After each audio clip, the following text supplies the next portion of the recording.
Il vient à peine de signer une lettre pour demander la réouverture de l'examen de cette loi référendaire qui a fait couler beaucoup d'encre et de salive. Est-ce un signe de bonne volonté, un signe de décrispation? On parle de ça. Madame, Messieurs, bonsoir et bienvenue à ces studios Kayakes pour ce nouveau numéro de l'émission Contre nous soit dit, ce magazine d'analyse d'actualité politique. Un invité nous accompagne comme tous les jours pour donner son point de vue sur les grandes lignes d'actualité dans notre pays. L'actualité, c'est encore et toujours le dialogue voulu par M. Tshisekedi. C'est une manière pour Tshisekedi d'apaiser la situation? On en parlera. Et la situation dans l'Est de la République fera également l'objet de cette émission. Quelles sont les vraies causes profondes? Quels sont les moyens qu'il faut mettre en place pour amener la paix et la sécurité dans l'Est de la République? La politique, avec la coalition C64, la coalition Sauvons le Congo. Nous allons également tenter de voir un peu plus clair là-dessus. Notre invité de ce soir, c'est M. Raphaël Ouéma. Monsieur Raphaël, bonsoir. Bonsoir. Merci à vous d'accepter notre invitation. Je vous reçois comme cofondateur de l'Alliance Sauvons le Congo. Vous êtes également cadre de MRC, mouvement radical pour le changement que dirige notre compatriote Franck Duro. Comment vous allez? Comment vous vous sentez ici? Ça va très bien, ça va très bien. D'abord, je vous remercie pour cette chaleureuse invitation. C'est un plaisir de vous rencontrer, c'est un plaisir d'échanger autour de questions qui touchent notre pays, la RDC. Et sinon, moi, ça va très bien. Merci. Merci également à vous d'avoir accepté notre invitation. Vous êtes installé ici en Belgique depuis longtemps, mais à Kinshasa, vous vous êtes fait signaler au départ comme vice-président de l'IEC, l'Institut supérieur de commerce, qui a d'ailleurs changé à un moment donné. Je sais que vous êtes trop attaché à cette alma mater, cette institution publique d'enseignement. Quel est le regard que vous faites aujourd'hui sur le niveau de l'enseignement? Vous savez, quand on critique souvent les universités à Kinshasa, l'IEC est toujours un peu mal vu, quoi.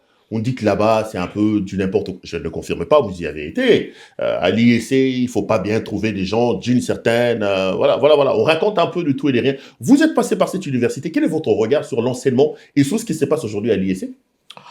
Merci beaucoup. Il est important de signaler qu'on a déjà attendu ce genre de discours par rapport à la qualité de l'enseignement au niveau de l'IEC. On dit que... Qu'est-ce que vous avez entendu? Vous ne parlez pas bien français, que vous voulez avoir les jeunes filles, il faut aller là-bas.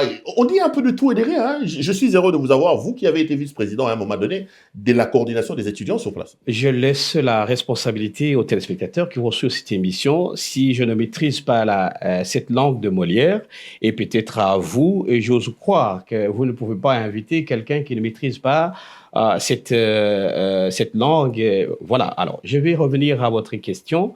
L'IEC, c'est l'une des institutions d'enseignement supérieur et universitaire du Congo. Certes, il y a des problèmes au niveau de la qualité de l'enseignement, mais ça touche l'ensemble de la République. À un certain moment, nous le voyons ici en Belgique, quand les diplômes viennent du Congo, ils sont souvent critiqués, que ce soit l'UNIKIN, l'UNILU, IEC, ISTA. Il facile que d'où moi j'ai vu aussi. Voilà, il facile que partout. Et parce qu'effectivement, il faut reconnaître qu'il y a des problèmes. Et dire que tout va bien, je pense que c'est une mauvaise façon de ne pas solutionner le problème. Il y a des problèmes au niveau de l'enseignement. Notre enseignement doit subir de réformes importantes pour accéder aux standards internationaux. Alors, s'il faut parler de moi, moi j'ai étudié à l'IEC. Je n'aime pas trop en parler, mais je vais quand même vous dire, et mes collègues qui ont étudié avec moi reconnaîtront, je considère que j'ai fait une bonne formation. J'ai eu à faire des distinctions à l'IEC et je n'ai pas eu trop de problèmes au niveau de l'adaptation quand je suis venu poursuivre mon cursus. J'ai étudié ici à l'Université catholique de Louvain. Je suis détenteur de master de l'UILB et vous pouvez aller. Ici, on ne triche pas. Ici, vous pouvez aller vérifier de répertoire. Vous pouvez même les taper, même à partir de Kinshasa. Vous tapez Raphaël Ouéma et vous allez voir le cursus que j'ai fait. Donc, je ne me plais pas. Mais il y a des problèmes qu'il faut solutionner pour remettre les systèmes éducatifs congolais à un certain niveau. Voilà, ça c'est ce que je peux dire. Mais l'IEC, c'est quoi? C'est la comptabilité, c'est le marketing, je sais pas moi, tout ça, tout ce qui est lié au commerce d'une certaine manière. Comment vous changez de filière pour vous retrouver aujourd'hui le pied dans la politique? Parce que la politique vous a impacté, parce que la politique, c'est les milieux où on trouve un peu plus d'argent. J'aurais voulu que vous fassiez un cursus de comptable, de ceci, avec les diplômes que vous avez eus à l'UEC. Qu'est-ce qui vous attire en politique, vous qui avez des diplômes, qui avez étudié à l'UEC? Comme on dit souvent, la politique, c'est la gestion de la cité. Et c'est au regard des difficultés que traverse notre pays. Certes, il y a des problèmes énormes en termes de gouvernance. Vous allez me dire que vous pouvez peut-être faire de la comptabilité, mais je ne crois pas que c'est la comptabilité qui peut résoudre le problème.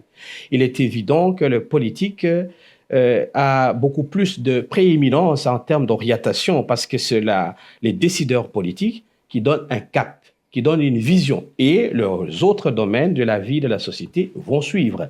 Et donc, la politique, c'est comme quelque chose des dîners. On l'a évité très très longtemps, mais au regard de la situation dans laquelle se dirige notre pays, je pense qu'il est de notre responsabilité de prendre la situation à bras-le-corps. On ne peut plus se permettre de laisser les autres décider à notre place. Et surtout qu'ils ont mal décidé depuis ces nombreuses années. Et donc, il est temps que la jeunesse congolaise, de patriotes qui veulent sortir le Congo du gouffre dans lequel il se trouve, nous engageons. Et ça, il est évident de le reconnaître que il ne suffit pas de faire des sciences politiques, il ne suffit pas de faire de ça. Vous êtes en Belgique, cher Pierrot, et vous voyez, ici vous allez voir de médecins, de comptables, toutes les couches de la société s'occupent de la chose politique et ils les font très bien. Mais chez nous, si on devait donner la primauté à ceux qui ont fait la politique, alors permettez-moi de vous dire qu'ils ont lamentablement échoué. Est-ce que doit-on toujours assister bras croisés pour laisser notre pays aller à la dérive? J'ose croire que ce n'est plus de la responsabilité et les générations futures nous diront que vous étiez irresponsable. Et moi, je ne vais pas me retrouver de ce côté-là. Voilà mon engagement sur le plan politique. Vous parlez de la jeunesse, vous êtes jeune, visiblement, nos téléspectateurs le regardent, ils les confirmeront. Vous avez encore l'énergie pour donner à ce pays. Vous parlez d'État, vous dites que ceux-là, ils ont échoué d'une certaine manière. Est-ce que vous n'êtes pas en train de vous engouffrer dans les sillons que les aînés ont tracés quand vous parlez d'échouer? Je parle de vous particulièrement. Parce que jeune, vous vous engagez en politique, mais vous commencez déjà un peu ce marchandage, ces jets de vous bourlinguer un peu en politique. On vous a connu chez Katumbi, aujourd'hui vous êtes chez Franck Diongo, vous êtes à Sauvons la RDC. Est-ce que Raphaël Ouéma, vous n'êtes pas en train de perpétuer les anti-valeurs qu'on voit en politique? Comment on quitte Katumbi, on va chez Diongo, on va chez Kabila? Vous-même, jeune, qu'est-ce qui s'est passé? Parce que je vais quand même le rappeler que la politique, vous l'avez commencé chez Ensemble. Pourquoi vous avez quitté Moïse Katumbi? J'ai quitté Ensemble pour la République pour des raisons de convenance personnelle. Et à un moment donné de l'histoire politique, lorsque la formation politique dans laquelle vous êtes, vous constatez que peut-être qu'il n'y a pas d'ambition, il n'y a pas trop d'ambition. Lorsque vous n'avez pas d'ambition, vous ne pouvez pas empêcher les autres d'en avoir. C'est grave ce que vous voulez dire. Katumbi n'a pas d'ambition. Je n'ai pas dit ça. Je vous laisse la responsabilité de vos propos. Moi, je ne fais que poser de questions. Hein. Faut pas... D'accord, je suis tout à fait d'accord. Moi, je me suis dit que j'ai besoin d'avoir un espace sur lequel je vais exprimer, j'ai des valeurs, j'ai des convictions. À partir du moment où mes valeurs et mes convictions ne se retrouvent pas, je pense que l'ULB, l'université par laquelle je suis passé, prône le libre arbitre. Et à partir de ce principe-là, j'estime que j'ai encore la capacité de décider et de prendre des décisions qui sont utiles. Je suis parti au MRC, qui est une plateforme qui regroupe plusieurs partis politiques, plusieurs personnalités politiques, des associations de la société civile, des associations de droits de l'homme. C'est à travers cette plateforme que nous nous retrouvons pour la convergence des idées au sein de Sauvons la RDC. Sauvons la RDC, c'est un appel qui a été lancé par l'ancien président de la République, Joseph Kabila, à travers le 10 points. Et un des points les plus importants qui a marqué mon engagement, c'est lorsqu'il a dit qu'il va briser la dictature. Parce que ce qui se passe aujourd'hui au Congo, il y a effectivement une installation manifeste et volontaire du régime en place de brimer, de bastonner et de ne faire allusion à aucun principe élémentaire de droits de l'homme. À partir de ce moment-là, nous cherchons de voies et moyens pour sortir le Congo du gouffre dans lequel il est entré de s'y plonger pour le moment. Voilà un peu la situation. Je ne fais pas du vagabondage politique. Je ne fais pas la politique comme nos compatriotes qui j'attends au pays, qui veulent avoir... Mais déjà jeune que vous êtes, à peine vous engagez en politique, vous êtes chez Katumbi, vous êtes... Je reviendrai sur le MRC et sur Sauvons le Congo. Vous dites quoi? Que Katumbi, aujourd'hui, Ensemble pour la République, n'est plus une sorte de réservoir où les ambitions peuvent s'exprimer. On étouffe les ambitions des gens chez Moïse Katumbi? Je ne vais pas dire ça qu'on étouffe, parce que si on avait Ce que vous avez étouffé, dit, ce que vous avez si on dit. avait étouffé mon ambition, peut-être j'allais y rester. Mais à partir du moment où je prends la liberté de partir, je considère que mes ambitions, ma vision ne cadre plus, et je suis en bon terme avec des amis C'est quoi la d'ensemble pour vision la qui ne République. cadre plus avec moi, j'aimerais un peu savoir. Qu'est-ce que vous reprochez à Moïse Katumbi? C'est quoi? La faiblesse de son leadership?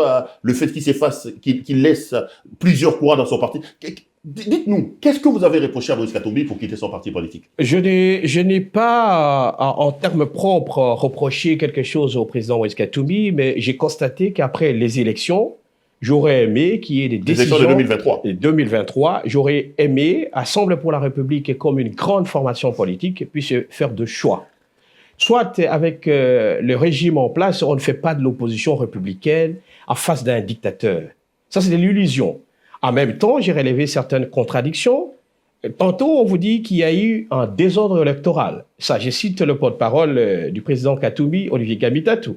Comment vous pouvez trouver une adéquation entre un désordre électoral et vous acceptez de faire une opposition? Les gens qui se sont procurés de machines, qui se sont votés jour et nuit, et vous dites, non, nous allons faire de l'opposition républicaine. Voilà là où nous en sommes aujourd'hui. Où est l'opposition républicaine? Voilà un des éléments qui m'ont poussé, pour des raisons de convenance personnelle, je dis non, je prends ma liberté et je m'engage autre part. Voilà un peu juste un élément. Mais Assemblée pour la République, comme formation politique, il continue de faire, il regorge énormément de cadres qui peuvent encore défendre le point de vue de leur parti politique. On ne fait pas une émission sur Ensemble pour la République, rassurez-vous. Hein. Mais en préparant cette émission, quand j'ai dit que je recevais OMA, il y a des gens qui estiment que vous avez plutôt été ce qu'on appelle dans nos partis politiques pire petit. Il y a Salomon Idi Kalonda et que Katumbi vous irriguait un peu en termes d'argent en passant par Salomon Idi. Le fait que Salomon Idi se retrouve en prison et qu'il y ait une autre branche du parti menée notamment par ce qu'on appelle aujourd'hui les extrémistes ou les radicaux avec Olivier Kamitatou et Hervé Gakessé, qui fait que vous vous êtes senti un peu orphelin de l'absence de Salomon Idi Kalonda. C'est ce qui a fait que vous puissiez claquer la porte. Le robinet ne crachait plus de l'eau comme avant. Évidemment, étant en exil, Katumbi n'a plus cette générosité avant. Parce que je rappelle quand même que vous avez été porte-parole de Benelux. Est-ce que c'est pas pour des moyens d'argent ou c'est pour des moyens de loyauté à Salomon Idi qui vous a encadré, qui vous a amené Ensemble pour la République et vous avez quitté ces partis-là? Non, non, non. Ce n'est pas... Je comprends votre question. Et rassurez-vous que si moi je suis en Europe, je ne vais pas m'engager dans une formation politique pour des raisons d'argent. Je travaille. Moi, je ne fais pas de la politique une profession en part entière, non. Moi, j'ai un travail, j'ai nourri ma famille, je prends mes responsabilités. Vous n'êtes pas un petit de Salomon Idi comme non, non, non. C'est pas lui qui a été le mentor, c'est pas lui qui vous a amené dans ces partis politiques. C'est pas par lui que Katumbi vous donnait un peu d'argent, parce que c'est ce qu'on dit de vous Ensemble pour la République. Il est jeune, il a de l'énergie, il est intelligent, mais c'est quelqu'un qui aime un peu l'argent et qui prenait un peu d'argent par Katumbi en passant par Salomon. L'arrestation de Salomon a fait que le robinet a séché, c'est comme ça qu'il a claqué la porte. Non, je ne crois pas. S'il y a des gens qui disent ce genre d'affirmation, ils sont totalement à côté de la plaque, parce que je n'ai jamais eu aucune fois une discussion avec Salomon en matière d'argent. Et il est là, il peut vous le témoigner, il m'a jamais donné d'argent. Et en faisant la politique jusqu'à ce jour... C'est lui qui vous a quand même drainé d'Ensemble pour la République. Oui, effectivement, on a eu une collaboration, on a eu une convergence d'idées, on a partagé des échanges. J'ai été à Kinshasa lorsqu'il était arrêté, je suis allé rendre visite à la prison de Ndolo. Nous avons longuement discuté. Il n'a jamais été question de discuter des espèces sonnantes et trébuchantes. On discutait de la vision, des idées par rapport à notre pays que nous aimons, que nous chérissons tous. Mais je ne crois pas. Ces genres d'affirmations, si on parlait aux gens qui sont à Kinshasa, qui ne travaillent pas, je peux bien comprendre. C'est pas à moi qu'on va apprendre. Attention, on n'accusait pas tout le monde à Kinshasa ne travaille pas. Non, je n'ai pas dit ça. Faut pas dire qu'à Kinshasa, on a des paresseux et que c'est vous ici en Europe qui avez tout. Non. Attention à la discrimination et que les gens prennent ça mal. Hein. Non, je suis tout à fait d'accord avec vous, mais accepterez-vous que je vous dise que je ne suis pas parti de Ensemble pour la République parce que Salomon ne donnait pas. Je réaffirme encore, il n'a jamais été question de mon engagement que j'ai monnayé par rapport à de l'argent. Non. C'est juste pour dire que j'ai un boulot qui me permet de mener une vie encore acceptable et convenable sans pour autant dépendre de l'activité politique. Voilà un peu ce que je voulais, mais loin de moi l'idée de mépriser mes frères, mes compatriotes. Et il faut savoir qu'à Kinshasa, il y a des gens qui gagnent très très bien leur vie, et donc c'est pas ce que je voulais dire. Voilà. On va finir finalement cette histoire d'Ensemble pour la République. Vous y avez été. Quel est votre regard sur ce qui se passe dans ces partis-là aujourd'hui? On a l'impression quand même qu'il y a une sorte de guéguerre à l'interne. Vous avez vu ces jeux de ping-pong entre d'un côté le pro Salomon et de l'autre le pro Olivier Kamitatou. J'ai vu un ancien cadre d'Ensemble pour la République qui se retrouve aujourd'hui à la rébellion là-bas à Goma dire qu'Ensemble a des sérieux problèmes et que le problème c'est l'absence des lignes de M. Moïse Katumbi et la faiblesse de son leadership. Vous qui avez quand même passé énormément de temps sur place, est-ce que vous avez la même vision? Vous pensez que ce parti est sur la bonne voie aujourd'hui? Je ne saurais pas m'exprimer sur les guéguerres qui se passent au niveau d'Ensemble pour la République, surtout que je n'en fais plus partie depuis un certain temps. Mais oui, j'ai suivi à travers les médias, comme vous le dites, de certaines divergences de points de vue. Surtout que le tweet de ces deux éminences grises du parti, ils ont dit qu'ils ont arrangé et ils ont longuement discuté. Ça, c'est ce que j'ai compris à travers un tweet qui est passé. Certes, dans des organisations, là où il y a des hommes et des femmes politiques, vous pouvez avoir des divergences de points de vue. Quoi de plus beau qu'ici en Europe, vous voyez, par exemple, le parti politique de Sarkozy en France, vous allez voir, il y a des courants au sein même d'une formation politique. Les lignes politiques, ça fait partie de la vivacité. Le tout est de savoir, est-ce que le leader qui est devant est-il en capacité de faire des arbitrages adéquats pour essayer de mettre le parti ou la formation politique sur la bonne voie? Parce que je pense que l'objectif ultime de toute formation politique, c'est d'accéder au pouvoir. Je ne crois pas qu'en s'invectivant à travers le média, à travers des réseaux sociaux, ça va apporter quelque chose. Ce que je souhaite seulement bonne chance à Ensemble pour la République et que le président Moïse Katumbi trouvera de mots justes pour mettre de l'huile et que le parti aille de l'avant. Voilà. Madame, Monsieur, vous suivez l'émission Contre nous soit dit. Bienvenue une fois de plus à vous. Ce soir, notre invité, c'est M. Raphaël Ouéma, qui est donc au cadre de Sauvons la RDC et du mouvement radical pour les changements. Avec lui, on va donc parler des questions d'actualité politique. L'actualité, c'est ces revirements aussi, il faut les dire, comme ça, de M. Tshisekedi. Vous avez suivi que le président de la République a décidé de retoquer d'une certaine manière la loi référendaire qui était déclarée conforme à la Constitution sous réserve par la Cour constitutionnelle. Le président a décidé de le renvoyer au Parlement pour une autre lecture. Il y a beaucoup de choses qui s'y racontent. Est-ce que pour vous, c'est un signe de décrispation? C'est un signe de retour de la sagesse à dans la tête de Tshisekedi, ou plutôt, c'est une autre manœuvre pour tenter d'arnaquer les gens de la part du président de la République? Il me semble que votre dernière affirmation soit vraie. Et je pense que je ne crois pas un seul instant que ça fait partie des mesures pour permettre un environnement serein pour la mise en place du processus de dialogue. Je ne crois pas. Je me suis exprimé à travers des médias il y a 2-3 semaines en disant qu'il me semblait, je pensais que c'était une diversion et jusqu'à la preuve du contraire, je pense que cette affirmation semble encore juste. Il est en train de gagner du temps. Je ne crois pas un seul instant de sa bonne foi de nous amener à un dialogue qui va permettre de discuter des questions essentielles qui touchent la République. Donc, renvoyer la loi référendaire au Parlement, pour vous, ce n'est rien, ce n'est pas un signe de bonne foi, de décrispation de M. Tshisekedi. Ça n'a aucun sens pour vous. Le signe de bonne foi qui aurait pu satisfaire la population congolaise, c'était seulement de prendre cette loi, ce projet de loi référendaire et déchirer et le mettre à la poubelle.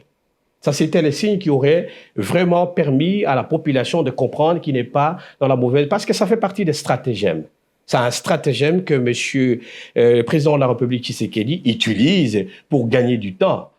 Il est en train de gagner du temps parce qu'il ne veut pas, il n'a pas de volonté politique de mettre en place une discussion sérieuse, ou alors il est encore en train de rêver qu'il va convoquer un dialogue, genre dialogue de M. Eberhard, qui va réunir les gens de sa majorité pour les faire dire que non, on a trouvé une solution. Si c'est ça qui s'attend, malheureusement, il n'aura jamais excusez-moi le terme, il n'aura jamais, sauf la RDC, et non plus le mouvement radical, ne souscrira jamais à ce projet funeste qui consistera à changer la constitution de la RDC.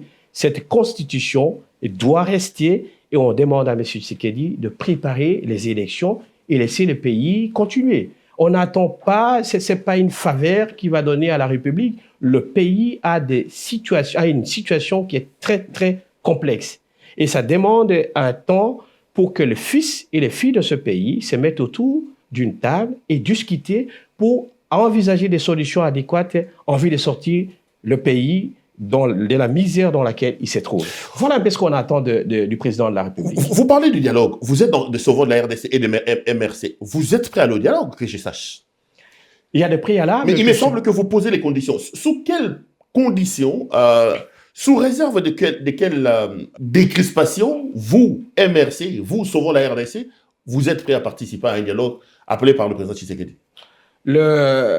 Le secrétariat technique de Sauvons la RDC, à travers Maître Moïse Diallo-Gabou, s'est exprimé.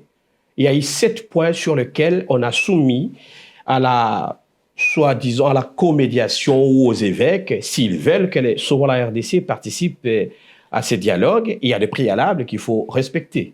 Le préalable, vous le connaissez. On ne peut pas aller dans un dialogue qui se veut inclusif avec des gens qui croupissent dans des prisons, dans des cachons privés, sans jugement.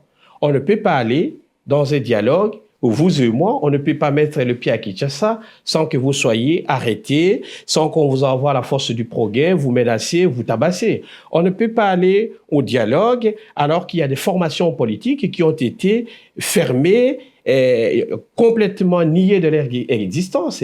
Il y a toutes ces préalables et vous dites, attendez, mais finalement, est-ce qu'on veut les dialogues ou on veut, par exemple, la confrontation directe? Si c'est la confrontation que M. Tshisekedi, je pense qu'il a déjà assez de confrontations avec la FCM 23. Ça fait longtemps qu'il discute à Genève et à Doha et peut-être prochainement, ce sera à Dar es Salaam, on ne sait pas. Il ne trouve pas de solution. Voilà un peu. Donc, il faut que l'on soit sérieux. Je ne sais pas si les gens qui sont à Kinshasa ou le pouvoir de Kinshasa s'imaginent ou regardent en face les réalités ou la misère dans laquelle la population est tentée de croupir. C'est ça la question importante. Quand est-ce qu'ils vont comprendre qu'il est temps de discuter des questions essentielles qui touchent la République? Mais cherchez toujours ces stratagèmes-là. Tantôt, c'est dans, j'appelle les évêques, on traverse Brazzaville. Je ne sais pas combien de voyages notre président a effectué à Brazzaville et à Luanda. Mais même ces dirigeants africains auront à un moment donné, ils auront marre de voir tout le temps ces revirements, ils donnent la parole et après on revient, on change. Non, ça ne fait pas sérieux. Ça ne fait pas sérieux. Tshisekedi remplit les 7 conditions posées par Sauvons la RDC, vous y allez. À ce moment-là, je rappelle que c'était quoi? C'était le dialogue inclusif, c'était un dialogue qui doit se faire sous médiation internationale, c'était un dialogue qui ne devait pas se passer au Congo, donc à l'étranger, c'était un dialogue qui devait aboutir à la mise en place d'un médiateur d'accompagnement international, c'était un dialogue qui devait avoir des résolutions contraignantes et souveraines. Tout ça, il faut absolument que Tshisekedi respecte ça avant que vous y allez. Exactement, et il doit reconnaître qu'il fait partie du problème, et ce n'est pas à lui de convoquer les dialogues comme si c'est lui qui offrait à la République une solution. Le président de la République fait partie du problème et il n'a pas de légitimité à travers ce désordre électoral qui a été, et c'est à partir de cela, parce qu'on a entendu de la part des gens qui sont au pouvoir dire que non, il n'y a pas de problème politique, il n'y a que de problèmes sécuritaires, mais non.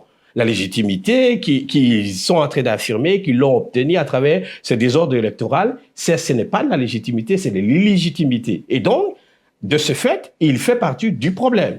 Donc, il faut qu'il y ait tous ces éléments-là que vous avez dit, et à ce moment-là, le directoire de Sauvons la RDC va se réunir et jugera l'opportunité de participer à ce dialogue. J'ouvre une parenthèse parce que vous parlez de l'illégitimité. Est-ce que quelqu'un qui soutient Kabila, quelqu'un qui est de Sauvons la RDC, peut parler de l'illégitimité de Tshisekedi quand on sait que Tshisekedi est le fruit d'une tricherie, d'une manœuvre, des confiscations de la légitimité populaire menée par Kabila et par Corneille Nangaa? Est-ce que quelqu'un qui est à Sauvons la RDC peut vraiment donner des leçons sur des questions de légitimité électorale? C'est pas Kabila qui est le maître pensée, c'est pas Kabila qui est l'architecte de cette violation grave de la légitimité électorale. Vous avez des leçons à donner aux gens sur la question? Je vais vous répondre sans problème, cher Pierrot. Toutes choses restant égales par ailleurs. Kabila a organisé des élections. Est-ce que vous avez vu les élections de Kabila s'éterniser pendant 7 jours? Est-ce que vous avez vu les machines à voter? Parce que les machines à voter, c'est à l'époque de Corneille Nangaa. Est-ce que vous avez vu les machines à voter sortir des maisons, des chambres des députés? Est-ce que vous n'avez pas vu ces désordres-là? Le monde entier. Comment, expliquez-moi, comment M. Kadima, qui a organisé les élections, qui affirme être des élections démocratiques, hein, il a la capacité, il a une vision, ça lui a permis de voir que certains députés ont triché, ont volé. Mais au niveau de la présidence, non, rouler, il n'y a pas de problème, mais l'élection était... Non, voler, quel que soit le mode des vols, c'est du vol. Hein. Ah, voilà. Voler, c'est voler. Autant il a volé avec 7 jours, autant vous avez volé avec un jour, vous êtes vous deux des voleurs. C'est pas parce que lui il a volé pendant 7 jours qu'il est plus voleur que celui qui a volé pendant un jour. Mais apparemment, c'est ce que monsieur Kadima nous a dit. Non, parce nous que a dit...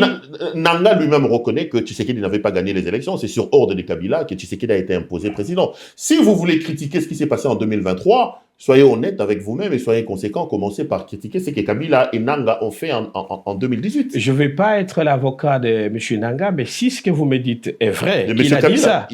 Il a dit que Tshisekedi n'a jamais gagné aux élections et il a présenté des excuses en disant que voilà, je présente des excuses pour ce que nous avons fait en 2018, c'était pas lui qui avait gagné les élections. Alors, si ce que M. Nanga a dit est vrai, je reviens sur ce que je disais tantôt, si ce que M. Nanga a dit ça, alors il appartiendra à M. Nanga un jour de nous dire ce qui s'est passé réellement. Parce qu'il y a des supputations, il y a des choses que nous attendons. Mais moi, je reviens sur les élections de 2023. Ce qui s'est passé, c'est qu'il a reçu les ordres du président Kabila pour proclamer quelqu'un qui n'avait pas été élu. Ne tournez pas autour du pot, la vérité est là, affrontez la vérité en face. Mais j'ai rencontré les sénateurs. C'est M. Kabila qui a donné des instructions à Corneille Nangaa, ça c'est clair, c'est de l'histoire, pour imposer un candidat qui n'avait pas été élu en 2018, à l'occurrence M. Martin Fayoulou, et faire un deal avec Tshisekedi. C'est clair. Donc, vous n'allez pas nous donner des leçons de respect de la légitimité électorale quand on sait que Kabila, qui est votre chef, lui-même était le patron d'une tricherie électorale en 2018. C'est de la vérité. Soyez un peu modeste quand vous critiquez les autres. Non, nous constatons que les élections de 2023, comme je le disais tantôt, vous avez observé à l'œil nu que ce qui s'est passé, ça ne s'est jamais passé nulle part. Ce n'est pas quand même acceptable avec des scores soviétiques. À l'époque, écoutez, on n'a jamais vu, ça c'est des scores qu'on est habitué à voir en République de Russie ou, je sais pas, dans d'autres simulacres de démocratie. Vous savez le score qu'il a fait et la légitimité. La légitimité, cette légitimité dont le gouverneur actuel se prévalent partout où ils vont. Est-ce que vous êtes sûr qu'ils sont conscients? Parce qu'ils savent ce qu'ils ont commis comme forfaiture. Ce n'est pas de la légitimité qu'ils ont acquis. Cette élection a été attachée des irrégularités massives. Et ça, personne ne le contestera. Ça, nous le savons. Ça fait partie de l'histoire de notre pays. Et si je vous suis très bien, comme il y a eu tricherie, je sais pas, en 2018, en 2023, donc la République doit continuer à vivre. Non, à un moment donné, il faut que l'on dise non. Moi, ça, c'est des choses comme ça fait partie des antivaleurs que je ne peux pas soutenir. Je ne peux pas accepter que mon pays soit étiqueté d'un pays qui organise des élections et après il y a des arrangements. Non, ce n'est pas correct. On doit aller aux élections. On va laisser les candidats concourir et si c'est lui qui a gagné, a gagné. Si M. Nanga a dit ce qu'il a dit, mais il aura affaire au jugement de l'histoire et il répondra de ce qu'il a fait. Voilà. Revenons sur le dialogue. Vous dites que si M. Tshisekedi répond à cette condition exigeante posée par Sauvons la RDC, vous allez y aller. Mais là où vous êtes assis, la semaine passée, il y avait le coordonnateur de votre mouvement MRC qui lui dit que le seul moyen, la seule obligation que vous, Mouvement radical pour les changements, vous posez pour participer au dialogue, c'est que le dialogue puisse avoir pour objectif de négocier les conditions de départ de Tshisekedi. Franck Diongo a dit, tout dialogue qui n'établira pas sur le départ de Tshisekedi, le MRC ne participera pas. Ça, c'est en totale contradiction avec Sauvons la RDC. Où vous êtes exactement, je ne comprends pas.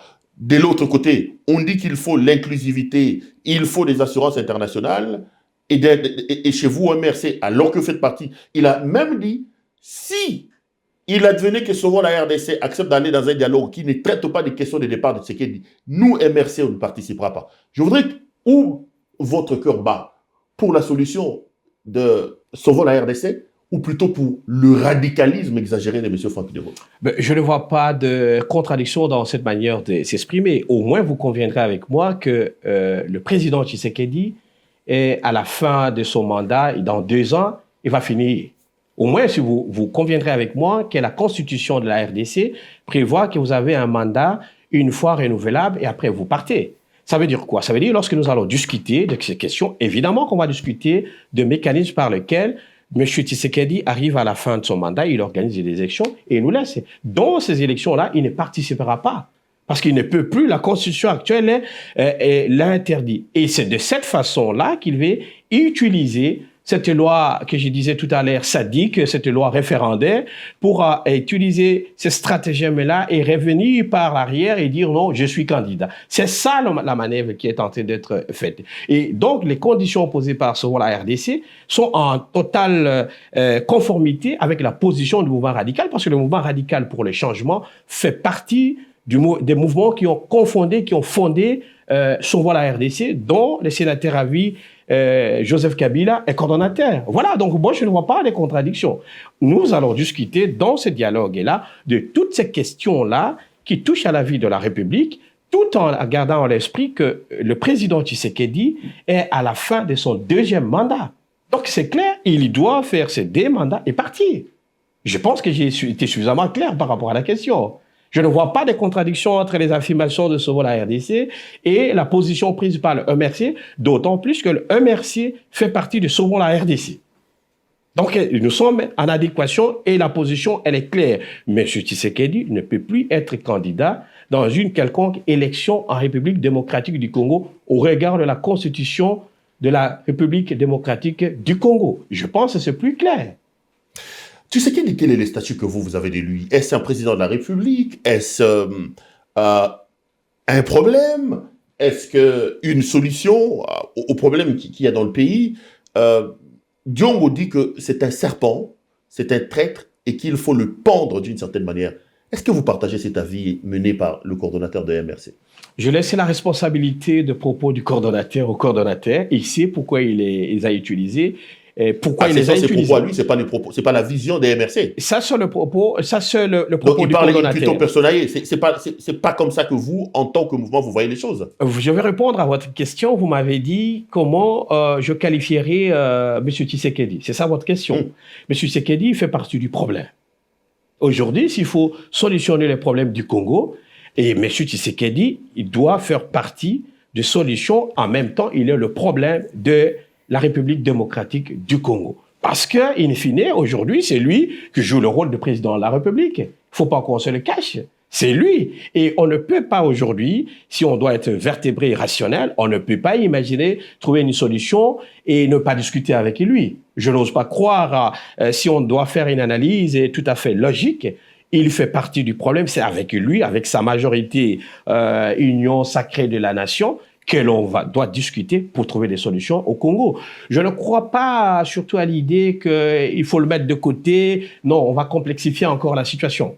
On doit discuter. Lorsqu'il y a des solutions, là où des hommes et des femmes politiques sont là, c'est pour trouver des solutions. Le problème est là. Le problème du Congo est là. Donc, le pays fait appel à ses fils et ses filles pour apporter des solutions adéquates pour sortir le pays de la torpeur, de la situation dans laquelle il se trouve. Donc, c'est pas les diables qu'il faut pendre, c'est pas quelqu'un qu'il faut amener à la potence, comme les dit Franck Nyong'o. Les choses doivent être très claires sur cette question-là. C'est pas, il dit que c'est un traître et qu'il faut pratiquement, c'est un serpent. Il a même dit que lorsque les serpents rentrent, tout le monde vient, c'est l'autre avec machette, l'autre avec pierre, etc. Ça, c'est pas votre, vous lui laissez la responsabilité, c'est in tuto personae, il n'engage pas le MRC avec de telles déclarations. Vous savez, le coordonnateur Franck Diongo, c'est l'ancien candidat président de la République. Vous savez, c'est un leader politique dont personne ne peut contester sa popularité ou sa force politique au niveau de la RDC. Et donc, je ne me permettrai pas de prendre ce propos, de les interpréter. Et c'est pourquoi je vous dis, par principe de liberté, je lui laisse la responsabilité des propos qu'il a tenus. Non, mais je ne vous demande pas d'interpréter. Je vous ressors ici aussi comme cadre de ce mouvement. Il est tout à fait normal qu'on précise un peu de pensée, d'une certaine manière.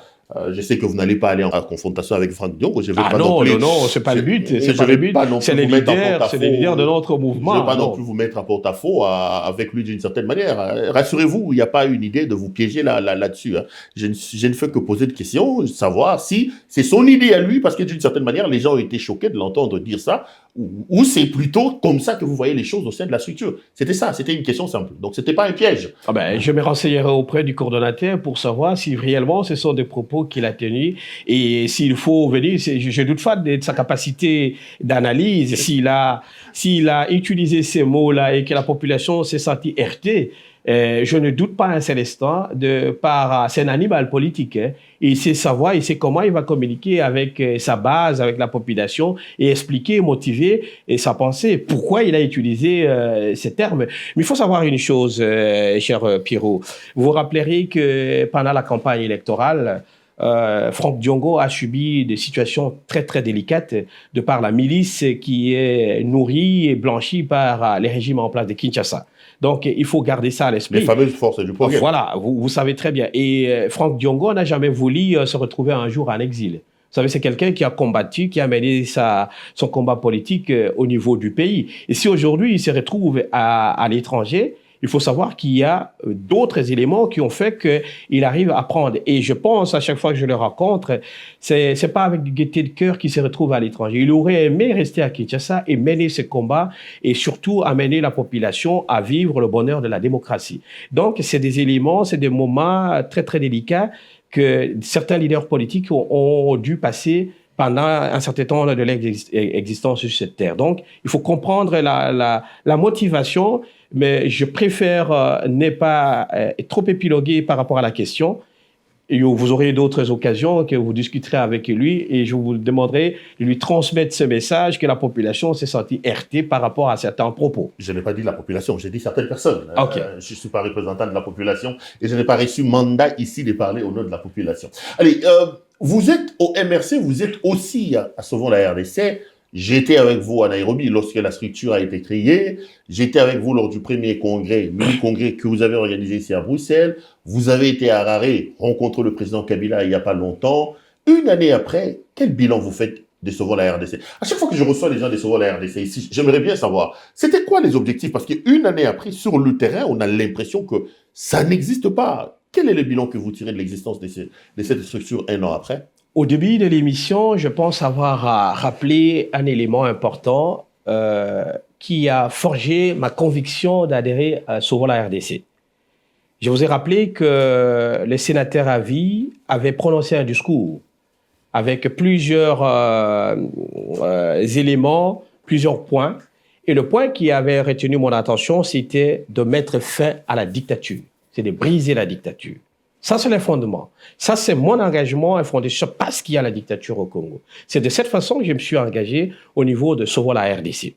Vous m'avez posé la question une année après, qu'est-ce que Sauvons la RDC a fait? Mais Sauvons la RDC a fait beaucoup de choses. Quoi, par exemple?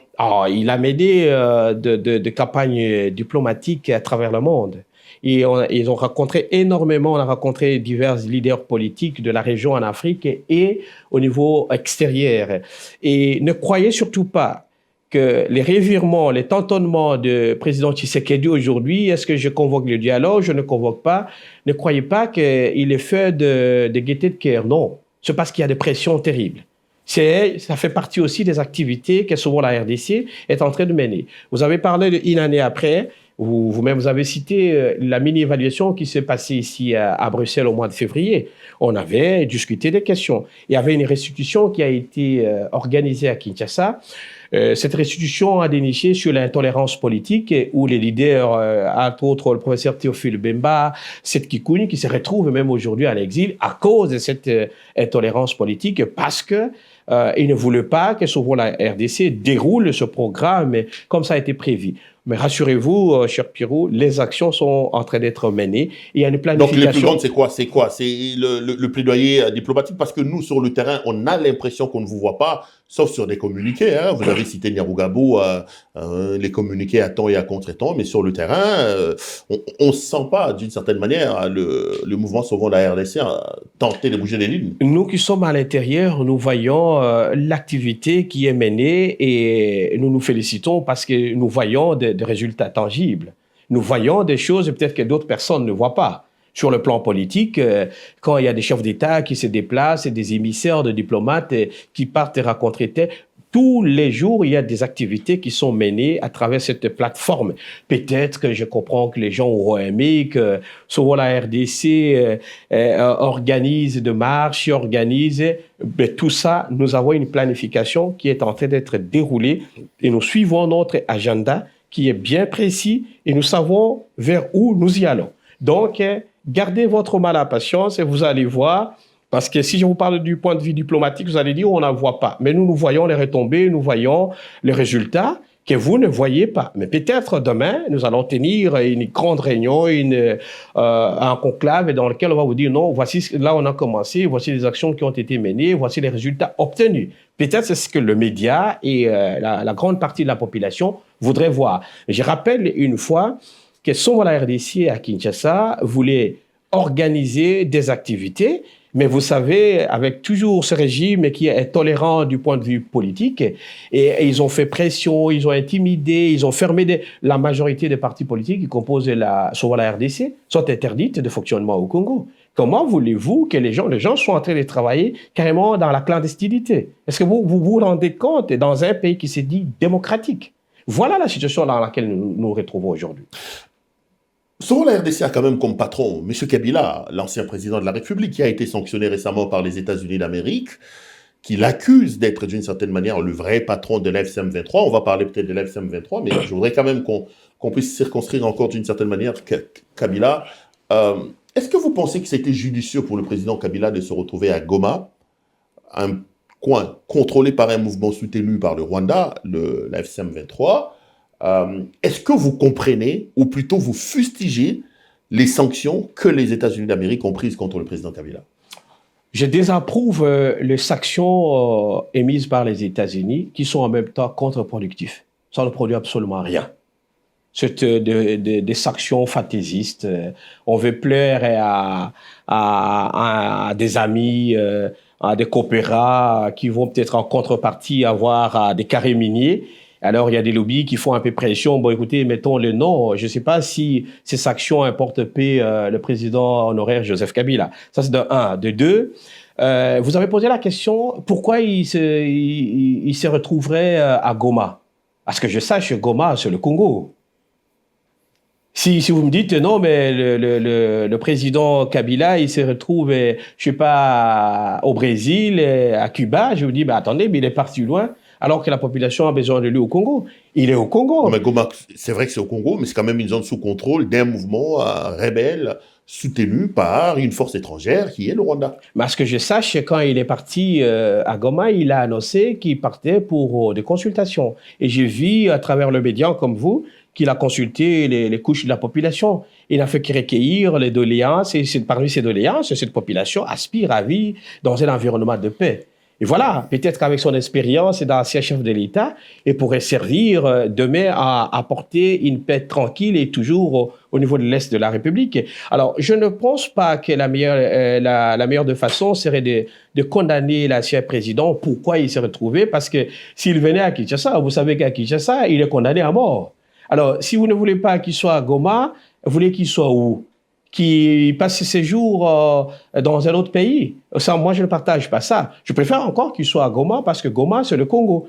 Et partant de ce au moins, j'analyserai ça d'une autre façon.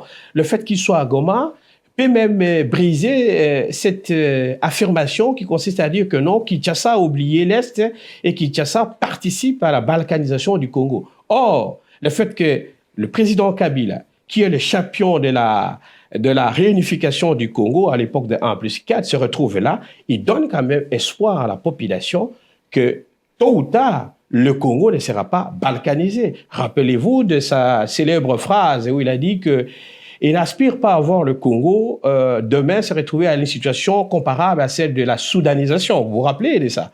Donc, s'il est là, c'est en quelque sorte peut-être un symbole d'unité. Il dit non, ce pays ne peut pas être divisé. Et il s'est battu. Et c'est de là que je tire encore la conviction quand il dit que je veux me battre de toutes mes forces pour briser la dictature. Voilà un peu ce que je peux vous dire par rapport à votre question concernant l'ancien président de la République. Il est à Goma, vous justifiez cela, mais Goma est quand même sous contrôle je l'ai dit, de l'AFCM 23, accusé par plusieurs rapports des Nations Unies d'être soutenu par le Rwanda. Le mouvement est d'ailleurs en train d'avancer. Là, il est à quelques kilomètres, et notamment de Kalemi, pour prendre le Katanga. Il a un pied aujourd'hui dans le Maniema, une partie du Maniema. Comment jugez-vous l'action menée par la FCM 23? Peut-être que vous allez encore dire que ça, c'est, vous laissez la responsabilité à Franck Diongo. Il était ici, il a dit que ce n'était pas des rebelles, c'était un mouvement révolutionnaire. Il a même appelé les Congolais à soutenir ce mouvement. Il a dit que ce qu'ils sont en train de faire, ils le font sur base de l'article 64, que l'article 64 ne définissait même pas la méthode utilisée pour résister, même avec les armes, etc., etc. Vous, comment vous voyez, comment vous interprétez, comment vous analysez le combat que l'FCM 23 mène dans l'Est de la République? Est-ce une rébellion? Est-ce une révolution? Quel est votre regard là-dessus? Je vais d'abord vous remercier par les informations importantes que vous me donnez par rapport à l'avancée de la FCM 23. Je n'étais pas au courant qu'ils sont en train de progresser dans ces différentes directions. Ok, merci pour l'information. Deuxième chose, j'ai suivi Corneille Nangaa dans des différentes interventions. Il a dit qu'ils sont en train de faire une révolution. C'est le révolutionnaire. Et lui aussi, il parle de l'article 64. Parce qu'in fine, quand vous prenez notre Constitution, l'article 64 ne vous explique pas par quel mécanisme, par quelle magie vous pouvez vous opposer aux institutions. Et surtout lorsqu'on considère que ces institutions sont illégitimes. Est-ce que Corneille Nangaa a la responsabilité ou le droit d'utiliser, de prendre des armes pour résister? Ça, je ne suis pas le porte-parole de la FCM 23 pour commenter, mais nous suivons à travers le média que oui, et ils ont choisi la lutte armée. Nous, ici, nous avons choisi la lutte pacifique. Là, je sais. Quel est votre regard, vous? Est-ce que c'est des révolutionnaires? Est-ce que c'est des rebelles? Comment vous les qualifiez, vous, Raphaël Wema? Mais en fait, que je sache, à travers... j'ai lu un peu le contrat, je ne vais pas dire le contrat, mais les documents de Doha. J'ai vu que le AFC M23, ils avaient carrément le même statut que le pouvoir de Kinshasa. Donc, je suis un peu mal à l'aise de vous répondre si c'est des rebelles, parce que vous rappellerez ici à Bruxelles, à un certain moment, le président Tshisekedi avait dit qu'il ne se mettrait jamais avec ces gens-là, parce que c'est des patins, c'est des rebelles, et toutes des marionnettes et tout ça. Mais, in fine, la réalité est là que, par principe de réalité, ils discutent avec ces gens-là. Alors, nous voulons poser la question, et chaque fois que nous demandons au pouvoir de Kinshasa de nous associer aux discussions pour savoir, le pouvoir de Kinshasa est beaucoup plus réticent. Ils ne veulent pas que l'on sache de quoi ils discutent.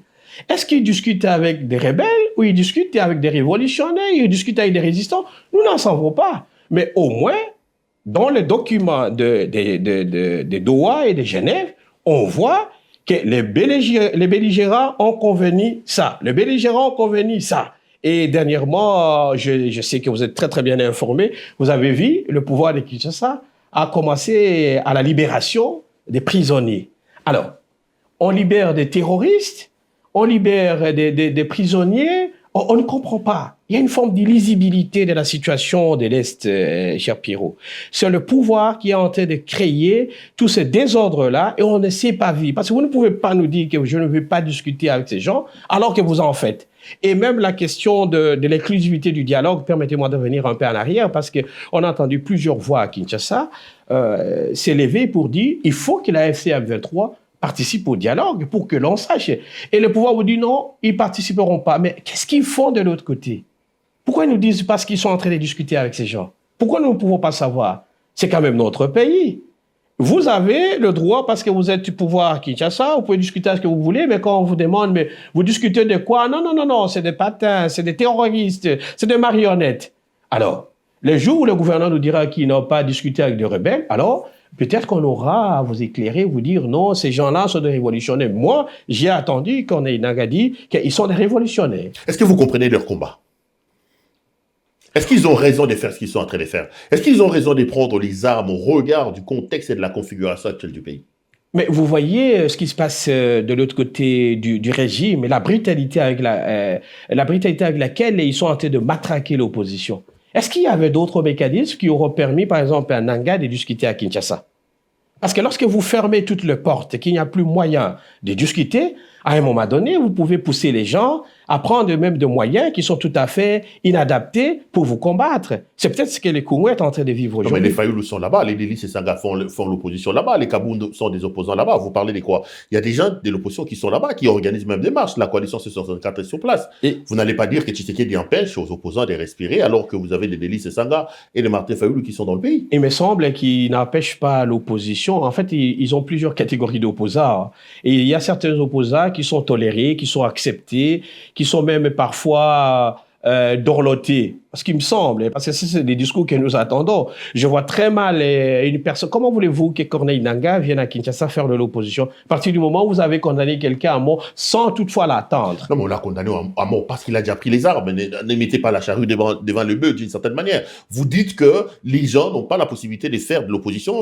Ça pourrait justifier le fait que Nangaa et les autres prennent les armes. Je vous cite des cas des personnes qui n'ont pas pris les armes mais qui font l'opposition au pays. Mais je comprends très bien, cher Pierrot, je comprends bien, mais c'est pas à moi de poser des questions. Mais est-ce que vous ne relevez pas une forme de contradiction? Corneille Nangaa, coordonnateur de l'AFCM 23, condamné à mort, lui le patron de l'AFCM 23, mais vous discutez avec son mouvement à Genève. Vous ne voyez pas qu'il y a quelque chose qui ne va pas? Ou alors, peut-être je suis devenu amnésique. Je ne suis pas le seul à voir à cette lecture-là qu'il y a quelque chose qui cloche, on ne comprend pas. Qu'est-ce qui se passe? Vous condamnez quelqu'un à mort. Vous dites qu'il a pris les armes. Lui, le patron de ce mouvement-là, et vous discutez avec. À un moment donné, il y avait toute une chanson à Kinshasa. Le patron de la FCM 23, c'est Kabila. Moi, je préfère négocier avec un autre, moi, je ne négocie pas avec le patron. Est-ce que vous ne voyez pas que le pouvoir est en train de nous mettre devant une situation qui est totalement floue? Totalement flou, on ne sait pas. Et donc, il ne m'appartient pas à moi de comprendre la situation, la position de Corneille Nangaa, mais on revient encore dans cette logique de l'utilisation de l'article 64. Parce que pour Corneille Nangaa, c'est ça l'article 64 qu'il utilise, c'est sa façon de s'opposer à la dictature de Kinshasa. Et moi, je vous dis, Raphaël Ouema, membre de Sauvons la RDC, moi j'utilise des moyens pacifiques. Et même l'émission que nous faisons aujourd'hui ici, soyez assurés, il y aura des intolérants, ils ne vont pas accepter, ils vont vous appeler, ils vont dire de tous les mots, ils vont dire ceci, c'est là. Voilà, à un moment donné, lorsque notre société ne va pas comprendre qu'il faut accepter la contradiction, malheureusement, on est encore très très loin d'atteindre les standards internationaux, par exemple de la Belgique, de la France, où la contradiction, on peut l'accepter. On peut rester des adversaires politiques, on ne peut pas être des ennemis. Voilà un peu ce que je pouvais dire. Je respecte le combat que mènent les autres acteurs de 664, mais vous savez, l'espace politique congolais est tellement volatile qu'on ne sait pas qui est qui fait quoi, pourquoi les autres, lorsqu'ils font une manifestation, parce que si aujourd'hui, Théophile Bemba disait qu'il va faire une manifestation où les PPRD à Kinshasa, ça sera niette.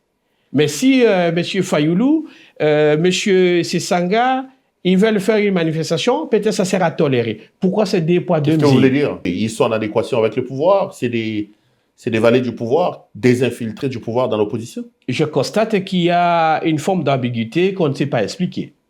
Donc vous ne faites pas confiance à l'opposibilité, passez-moi ces néologismes comme ça, au caractère d'opposant de Martin Fayoulou et de Denis Sesanga. Et je n'ai pas dit que Martin Fayoulou n'est pas opposant. Mais je constate, je vous ai donné des faits, j'ai deux situations. Aujourd'hui, si C64, Martin Fayoulou en tête veut faire une manifestation, peut-être ça sera toléré, ce qui n'est pas le cas, par exemple, d'Emmanuel Chadari, si le PPRD demandait pour faire, ou le MLP de Franck Diongo veut faire une manifestation, je ne crois pas et je ne m'imagine même pas un seul instant que Chabani, Loko, le ministre de l'Intérieur, va les laisser même le temps même de souffler. Je ne crois pas.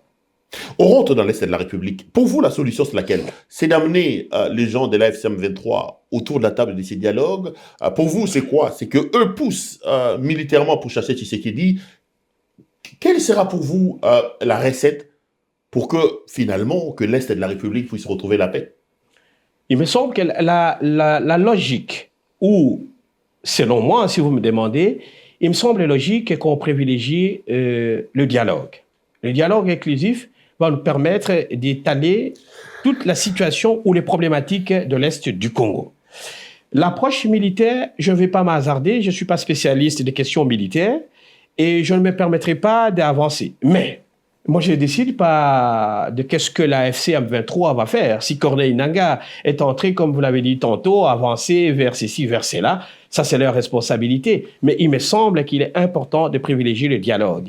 Et le pouvoir de Kinshasa ferait mieux d'attendre cette voie-là.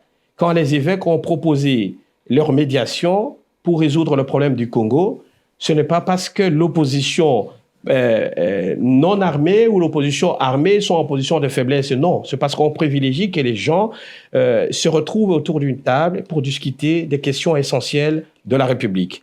Croire que parce que l'opposition demande les dialogues qui sont en position de faiblesse, c'est parce qu'à un moment donné, rappelez-vous, le pouvoir de Kinshasa, à la tête de laquelle se trouve le président de la République, il disait qu'il n'a pas d'opposition. Opposition, il y a Nzala. Vous avez, pour un leader politique, un président de la République, il ne peut pas mépriser la population comme ça. C'est pas normal.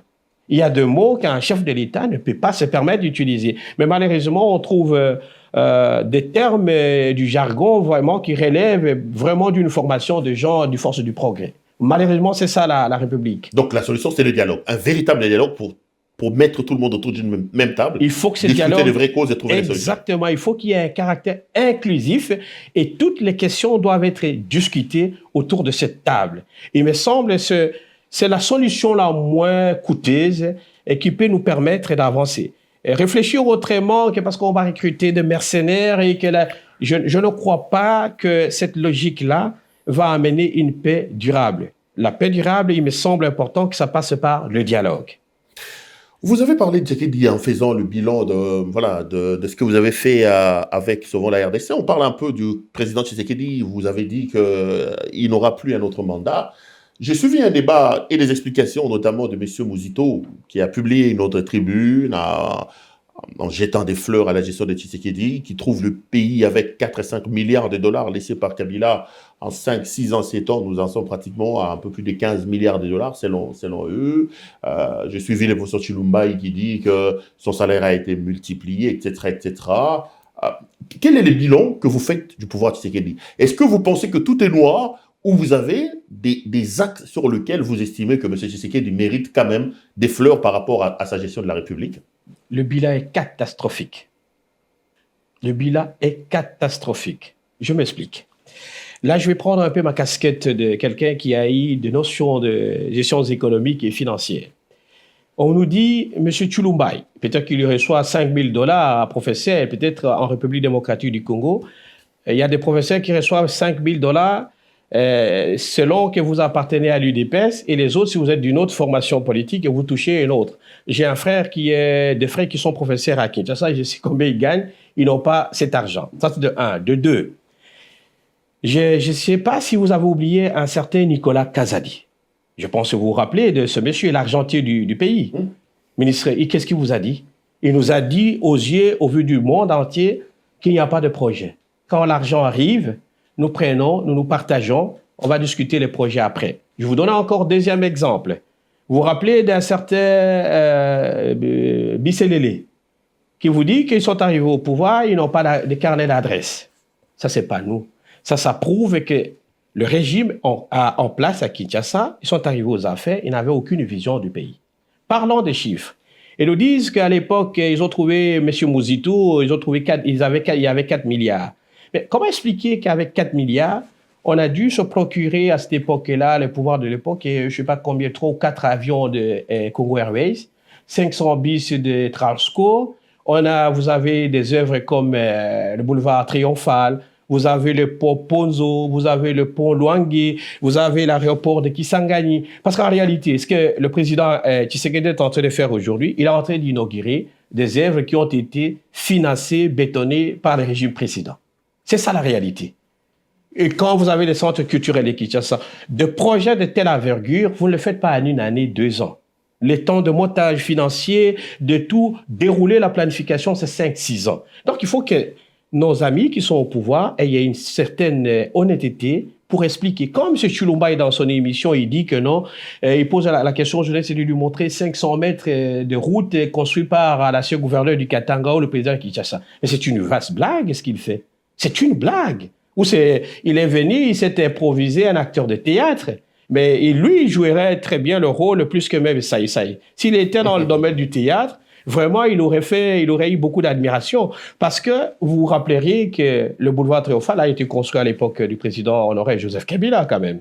Vous avez vu le propos. Aujourd'hui, moi je suis du Kasaï. Si les gens viennent par exemple du Kasaï aujourd'hui jusqu'à Kinshasa, mais il faut reconnaître quand même, reconnaître ça qu'ils ont fait quelque chose. Ça ne fait pas de vous que vous ne dirigez pas au pouvoir. Vous êtes du Kasaï, il a construit l'université de Kananga, il a construit l'université de Bujimaï. Hier, il a lancé les travaux d'un boulevard, le boulevard Tshisekedi. Il a fini les travaux de l'aéroport de Kolwezi, Kisangani, etc. Vous aussi, vous dites que c'est catastrophique.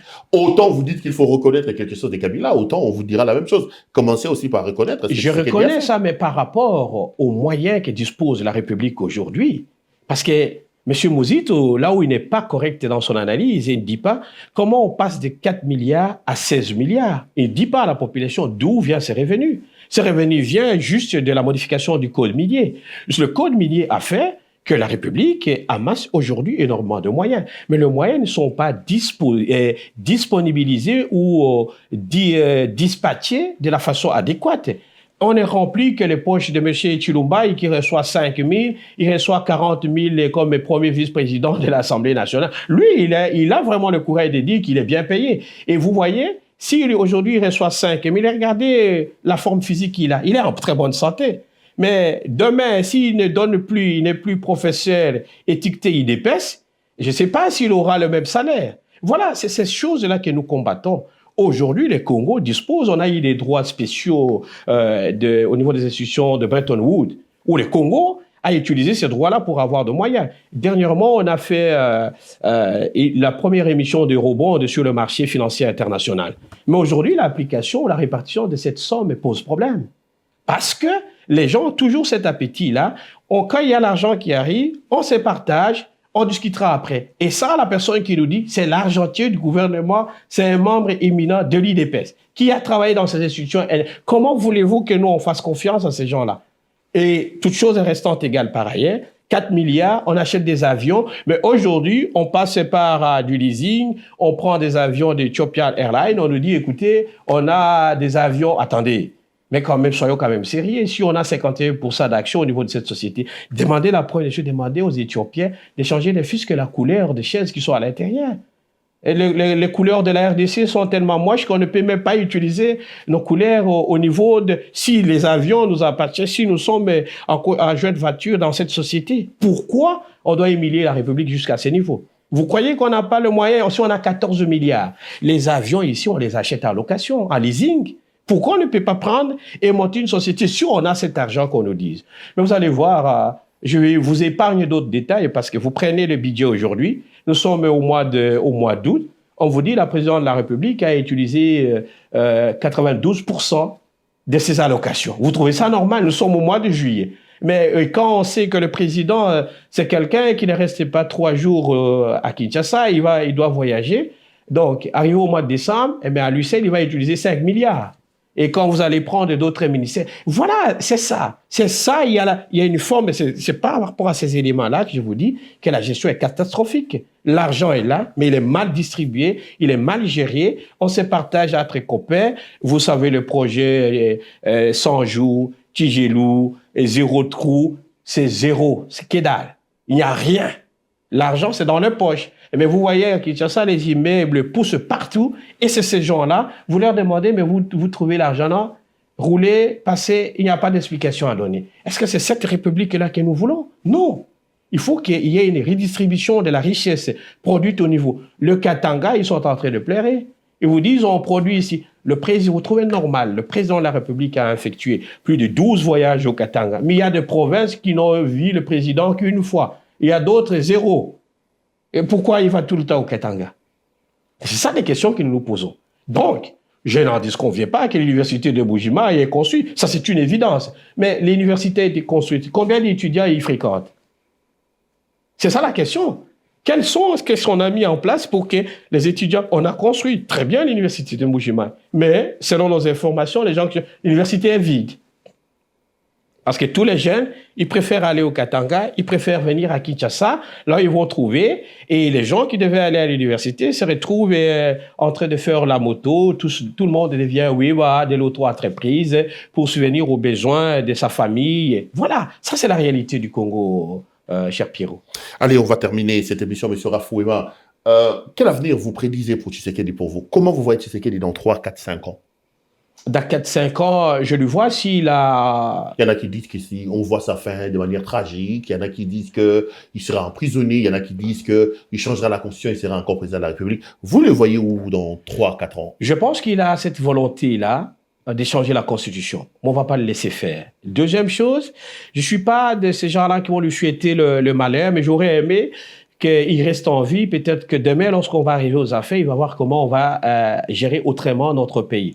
Troisième chose, je sais qu'il traîne quand même de casseroles de par des assassinats qui se sont produits au pays. Je citerai Cheribo Okende, d'autres personnes. Et que ces familles-là, tant que la justice n'est pas passée par là, ils ne vont pas laisser la situation. Il y a différentes plaintes qui sont déposées ici en Europe à l'encontre du président et de sa famille. Et hier d'ailleurs, j'informe nos téléspectateurs, la communauté Banyamulenge a déposé une plainte à la Cour pénale internationale pour crimes de guerre, actions génocidaires, etc., contre le président Tshisekedi, M. Patrick Mouyaya, M. Justin Bitakwira, le général Ekeng, etc., La plainte a été déposée à la Cour pénale internationale. Vous savez. Voilà. Et donc, partant de ces éléments-là, j'aurais aimé qu'il passe de paisibles journées après l'exercice de son pouvoir, sénateur à vie, pas comme lui, il est en train de pourchasser le sénateur honoraire, mais qu'il vive les réalisations qu'on peut vivre en ayant servi son pays, on peut vivre tranquillement sur qu'il est dans son pays et arrêter de chercher les poux dans la tête tous les jours du PPRD de Joseph Kabila. Parce que Joseph Kabila, ça fait longtemps, il n'est plus au pouvoir, mais le discours de l'IDPS, quand vous prenez M. Tshilumba, premier vice-président de l'Assemblée nationale, c'est comme s'il est en campagne. Et le nom de Kabila, PPRD, tu dis, mais attendez, finalement, le projet de société de gouvernant actuel, c'est Kabila. Mais non! Le peuple n'a pas besoin. On a commencé par nous dire le peuple d'abord, mais les gens ont attendu, ils n'ont rien vu. Et donc, nous nous souhaitons qu'il reste en vie, et s'il aura des plaintes au niveau international, ici, ce n'est pas comme la justice du Congo. Ici, on va vous donner l'occasion de vous défendre. Voilà. Quel avenir vous prédisez pour Kabila? Vous le voyez où dans 3-4 ans, M. Kabila? Je vois M. Kabila comme un acteur incontournable de la situation du Congo. Vous le revoyez président de la République? Laissons le temps au temps, mais je sais que c'est quelqu'un qui a une expertise encore à faire valoir pour le Congo. Vous souhaitez qu'il redevienne président, Kabila? Pourquoi pas? Pourquoi pas? Parce que je ne crois pas que il n'a plus d'aptitude et il a toutes les capacités et la sagesse et l'expérience, l'avoir côtoyé pendant 1 heure, discuter, échanger avec lui, je pense que le Congo aura intérêt à profiter de l'expertise du sénateur à vie Joseph Kabila, que laisser cet homme comme ça à l'étranger ou, je sais pas, à Goma. Je pense que sa place, il devait se retrouver dans la capitale. Au pouvoir. Pourquoi pas? Il a fait ses 2 mandats. Il y en a qui diront, attendez, il a fait ses 2 mandats, c'est terminé. Le droit positif actuel ne le prédit pas. Allez, on va finir vraiment pour là. Je vous donne une baguette magique. Vous connaissez la classe politique congolaise. Vous êtes le bon Dieu aujourd'hui. On vous dit de doter le Congo d'un président de la République. Dans toute la classe politique aujourd'hui, vous jetterez votre dévolu à ouf, qui sera pour vous le meilleur président de ce pays à l'heure actuelle? C'est une question à plus de 10 millions d'euros. Malheureusement, je ne suis pas Dieu pour voir, mais dans le futur, je ne vais pas, si je dis, mais pourquoi pas avoir les clés du pays pour le faire avancer, vous allez me dire, c'est de la prétention. Oui. Non, moi, je vous donne une baguette magique. Oui. Qui, pour vous, doit être président de la République aujourd'hui? On vous dit, Raphaël, oui, mais écoutez... Pourquoi pas? Vous-même, vous voyez vous-même en président de la République? Mais, cher Pierrot, vous pensez avoir l'étoffe, la carrure, tout ça pour être président aujourd'hui? Oui, on en a. Vous savez, ce genre de questions, quand on lit l'actualité politique, il n'y a qu'au Congo. C'est un peu prétentieux. On pense que... C'est un peu prétentieux quand même, non? Non, je ne parle pas nécessairement de moi. Vous n'avez aucune expérience dans les affaires de Alors, je vais maintenant... Le président du Sénégal, Diomaye Faye, il a eu quelle expérience pour diriger ce pays? Voilà. Lorsque vous avez une démocratie, lorsque vous avez des institutions qui sont là, c'est pas la personne qui est là qui va faire. La personne va juste incarner une vision. Mais le problème, c'est celui-là, c'est que tout ça, nous n'en avons pas. Nous avons besoin de quelqu'un qui va construire tout ça. Et pourquoi ne pas essayer avec d'autres personnes? Pourquoi voulez-vous toujours que c'est le même qui revienne? Vous avez encore un nouveau président qui vient d'accéder aux responsabilités au Bénin. Vous savez, il a quel âge?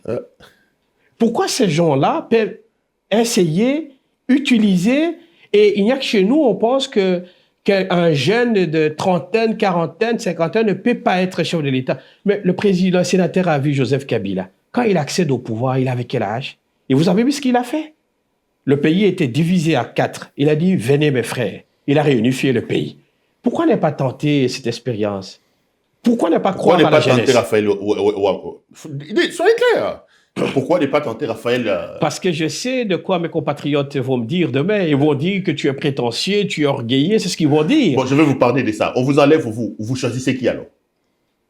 Je vous épargne de ces critiques-là. Oui. Je vous enlève, vous. Oui. Bon, je sais que vous serez président. Reprenez la baguette magique. Trouvez-moi un président de la République. Il sera qui? Peut-être qu'il y a un président qui est assis au beau milieu de la forêt à ce moment précis à Goma. Peut-être qu'il y a un jeune qui est là quelque part. Le Congo a une richesse immense. Sa jeunesse. C'est quand même assez interpellateur. Vous n'avez pas quelqu'un qui vous fait autant confiance au point de dire que moi, Raphaël Ouéma, avec ma baguette magique, cher Congolais, celui-ci vous fera un bon président. Avec tous les hommes politiques que vous côtoyez, c'est quand même assez interpellateur. Pourquoi je ne voulais pas dire, pourquoi je ne cite pas un homme politique spécifique?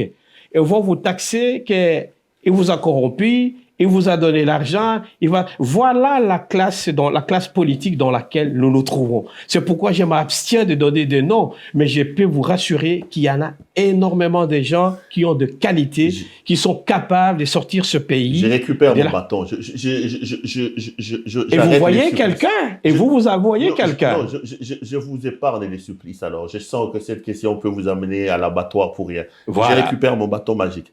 J'aimerais pas être à la place de Franck Diongo. Je croyais que vous alliez citer son nom, Franck Diongo. Bon, attendez, c'est pas grave. Monsieur le Président, Raph Ouéma, merci d'avoir... Franck Diongo peut être un bon président de la République démocratique du Congo. Ne vous accrochez pas sur mes propos. Ah, mais vous avez dit. Non, attendez. Et je peux vous parachever, il n'y a pas de problème. Il n'y a pas de problème. Non. Je vous ai dit. Ne vous agrippez pas sur moi. Vous avez dit que vous n'en envoyez pas pour le moment. Non, je n'ai pas dit ça. J'ai dit que j'en envoie beaucoup. Bon, mais vous avez dit qu'il y en a un en brousse à Goma. On attend celui-là qui peut-être au Congo central et pourquoi pas au Katanga. Non, mais moi, c'est vous-même. Monsieur le Président, merci d'être venu nous voir. Je vous souhaite ça, sincèrement. Bonne chance et s'il advenait que vous soyez président de la République, honorez-nous s'il vous plaît. Ne faites pas ce qu'on voit aujourd'hui dans le pays, faites mieux et ramenez toute l'expérience que vous avez ici, que vous recevez ici pour tenter de bouger les choses chez nous. Merci beaucoup. Raphaël Ouéma, grand merci de nous d'avoir accepté notre invitation. C'est moi qui vous remercie et j'ai passé de très très moments de télé avec vous et vraiment merci du fond du cœur et j'espère qu'on a été à la hauteur de vos questions. Que les téléspectateurs qui vont nous suivre ne nous tiennent pas rigueur. Peut-être qu'il y a des gens qui vont se sentir heurtés par certains propos. Nous en nous excusons et que nous essayerons de nous améliorer. Je vous remercie pour ce beau cadre. C'est un environnement vraiment digne et vraiment chapeau. Et félicitations pour le travail que vous abattez tous les jours pour le Congo. Merci beaucoup. Dites grand merci également à votre avocate, Madame Pamela Grasse. Pamela Grasse. Votre client est finalement passé ici. Je ne manquerai pas. Je ne sais pas, c'est votre avocate, c'est votre chargé de communication, c'est qui? C'est vraiment elle qui a poussé. Pamela, on te salue. C'est une bonne personne. Oui, c'est une belle âme, c'est une très belle personne. Merci beaucoup. J'ai l'habitude de l'appeler également Joconde, même si ça... Voilà, merci beaucoup. Allez, madame, monsieur, cette émission est complètement terminée. Je rappelle ce soir que notre invité, c'était monsieur Raphaël Ouamou, qui est donc... cadre de Sauvons la RDC et cadre de mouvement radical pour les changements dirigé par M. Franck Diongo. Merci à notre ami de tous les temps et de tous les jours, Jason, qui était au four et au moulin sur le plan technique pour nous permettre d'entrer en contact avec vous. Retrouvons-nous la semaine prochaine à la même heure et sur la même chaîne pour un autre numéro de cette émission. Bonsoir et à la prochaine. Monsieur Raphaël, merci beaucoup. Merci beaucoup. Merci.